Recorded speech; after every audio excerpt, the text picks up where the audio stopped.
Since Sabo disappeared, it is not clear if he had been captured or killed. The plot about the revolutionary ended up being a little stalled. After all, Luffy was in Wano, trying to solve that country's problem, and practically all the prominence was given to the Hat Straw and Kaidou. But now that the Wano Arc has come to an end with the defeat of Big Mom and Kaidou, we've seen that some news about Sabo has started to spread around the world. Could this be Luffy's brother's return?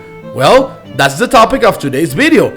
So if you want to be a pirate king like me and achieve eternal glory, go ahead and press the like button with all the power of your Akuma no Mi. And if you're new here, my dear sailor, already subscribe to the channel. And don't forget to activate the notification bell so you don't miss any new videos here from Anime Joy Boy, okay? Then join this crew that will dominate the entire Grand Line and the New World. Now, without further ado, let's get to this epic video.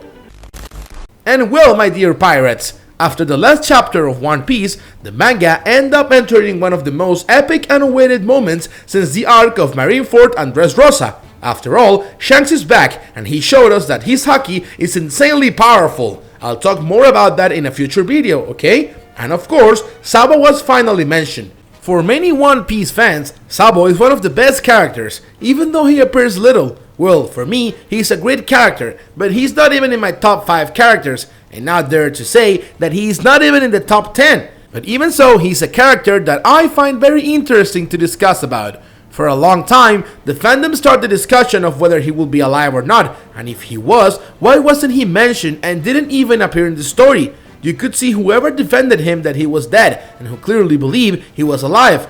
Well, the vast majority were right, as the evidence that he was alive was clear in Luffy's flashbacks.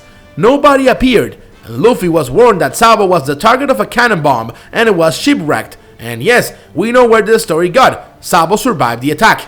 At the time, I also talked about it on the video on an old channel, and I'll summarize the thoughts. Even if the evidence was clear about him not having died and being rescued by Dragon, the big problem would be in the holes that this rescue could bring to the time when Luffy is grown up and the captain of a crew. The brotherhood relationship between Ace, Sabo and Luffy was too strong for Sabo to simply disappear from the map and never speak to Ace and Luffy about being alive, whether through a letter or any other way. Even though the three of them still wanted to sail on their own and let fate guide them, they still cared a lot about each other. No wonder why Ace was looking for Luffy when he was on a mission to find Blackbeard. Well, after all this discussion came to an end, with a good explanation from Oda to fit Sabo into the story, now Sabo has become one of the darlings of the fanbase and has been used a lot by Oda. I think it's important to say that I don't see Sabo as a fanservice character, but a character that will further enrich the story of One Piece. Let's go by parts as usual. First of all, Sabo is not in the story to replace Ace. Sabo's personality from Goa has nothing to do with Ace. It is noticeably that Sabo has observed the immense inequalities between rich and poor. He felt in his skin the difference in treatment, as nobles and Tenryubito were disgusting self-centered with their feelings of superiority. As much as he has lost his memory and some personality traits have been forgotten, like him wanting to be a pirate and having his adventure, this rebellious, questioning, and wanting to change things differs from everything Ace built, for example. Since he was little, Sabo had a rebellious soul, showing that being part of the revolutionaries was what the best suited his goals. The second point is that today, Sabo is not just a leader of an organization that will shake the world, he's an insightful character.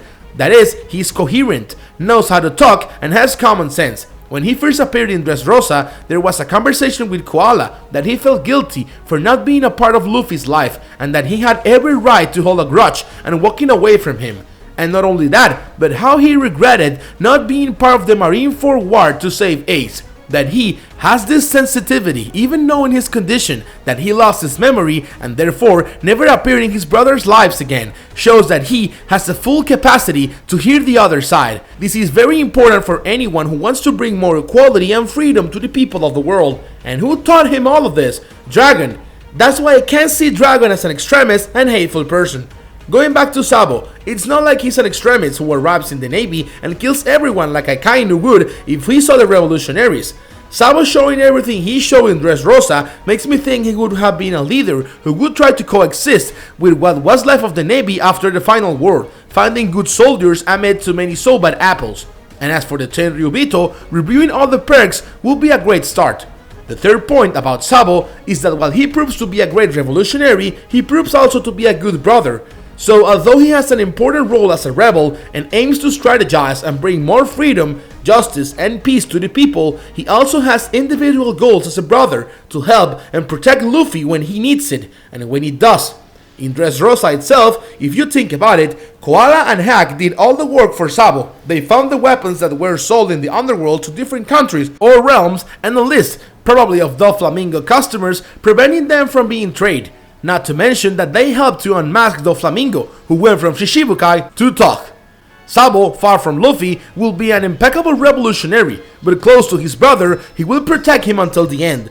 This indicates that Sabo will be Luffy's side when the war breaks out against the world government, and even with his rebellious soul, he will be there more like a brother. On one hand, it can get in the way. No wonder why Sabo ended up sleeping a little and allowing Burgess to find Baltigo. But yes, Koala and Hack will also sleep on the spot. Another interesting point that I think deserves a mention here is about him eating Ace's fruit. The issue of him controlling quickly and adapting so easily to the power didn't bother me so much, but I understand that it could have made it more difficult for the boy.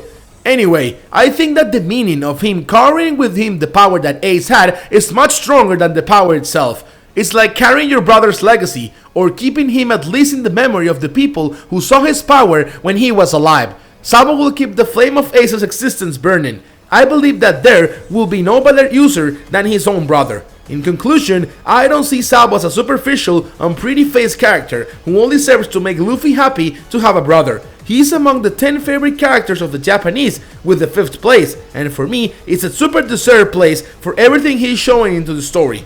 Well, it's okay that they put him in the movie Gold out of nowhere. I thought it wasn't very necessary, but okay, he also didn't do anything very significant to the point of modifying the adventure of the Mugiwaras. Anyway, may Sabo have even more appearances and may he be a great differential in the course of the story. And so, if Sabo happens to really come back, this would be the best time for that to happen, not only to help Luffy or just to make his fanbase satisfied. I'm pretty sure that Sabo will be important for the story. But now I want to know what you guys think, so please leave it in the comments. And of course, if you made it this far, it's because you like the content, so it doesn't hurt to subscribe to our channel and become one more member of our fleet, my dear sailor. And of course, do not forget to press the like button. That will help us a lot in spreading the video and the channel, so help us to become the largest fleet of pirates here on YouTube, okay? A big hug for everyone, and until the next video.